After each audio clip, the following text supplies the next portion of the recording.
కేంద్ర ప్రభుత్వం చేపట్టిన ఆపరేషన్ కగార్తో మావోయిస్టుల గుండెల్లో గుబులు మొదలైంది. కేంద్రం చర్యలతో 50 ఏళ్ల చరిత్ర ఉన్న మావోయిస్ట్ పార్టీ క్యాడర్ కకావికలం అవుతుంది. వరుస ఎన్కౌంటర్లతో మావోయిస్ట్ పార్టీ కీలక నేతలు ఒక్కొక్కరుగా లొంగిపోతున్నారు. బతికుంటే చాలు అన్నట్లు మావోయిస్టులు లొంగుబాటు పరంపర కొనసాగుతుంది. ఇప్పటికే మావోయిస్ట్ అగ్రనేత మల్లోజుల వేణుగోపాలరావు అలియాస్ అభయ్ మహారాష్ట్ర సీఎం దేవేంద్ర ఫడ్నవీస్ సమక్షంలో లొంగిపోయారు. అటు ఛత్తీస్గఢ్లోని సుక్మా జిల్లాలో నార్త్ బస్తర్ డివిజన్ ఇన్ఛార్జిగా రాజ్మాన్ కూడా లొంగిపోయారు. ఇప్పుడు అదే బాటలో మరో అగ్రనేత కేంద్ర కమిటీ సభ్యుడు తక్కల్లపల్లి వాసుదేవరావు అలియాస్ ఆషన్న ఆయన సైతం సరెండర్ అయ్యారు. ఆయనతో పాటు మరికొంతమంది మావోయిస్టులు లొంగిపోయారు. ఆషన్నతో పాటు మరో 130 మంది జనజీవన సవంతిలో కలిసిపోయారు. బీజాపూర్ జిల్లాలోని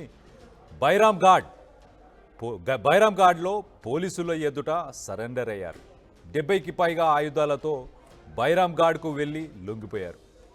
ఆషన్నతో మరో 130 మంది మావోయిస్టులను బీజాపూర్ పోలీసులు బస్సుల్లో తరలించారు. ఆషన్న అలియాస్ తక్కలపల్లి వాసుదేవరావు ఆయన స్వస్థలం ములుగు జిల్లాలోని లక్ష్మీదేవిపేట. హనుమకొండలో పాలిటెక్నిక్ చదువుతున్న రాడికల్ ఉద్యమాల వైపు ఆకర్షితుడై 1989లో అజ్ఞాతంలోకి వెళ్లారు. పీపుల్స్ వార్ గ్రూప్ చేపట్టిన పలు కీలక యాక్షన్లలో ఆషన్న సభ్యుడిగా ఉన్నారు.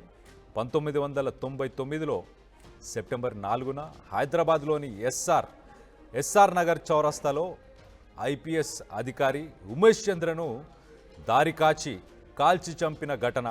ఆ తరువాత 2000 మార్చి 7న అప్పటి ఉమ్మడి ఏపీ హోంమంత్రి మాధవ్ రెడ్డిని కూడా గట్కేసర్ దగ్గర బాంబు పేల్చి చంపారు ఆ టీములో ఉన్న ఆషన్న. అంతేకాక 2003లో అక్టోబర్లో తిరుపతి సమీపంలో అలిపిరి వద్ద సీఎం చంద్రబాబుని లక్ష్యంగా చేసుకొని క్లైమర్ మైన్స్ పేల్చి 9 మంది సభ్యుల బృందానికి ఆషన్ననే నాయకత్వం వహించారు.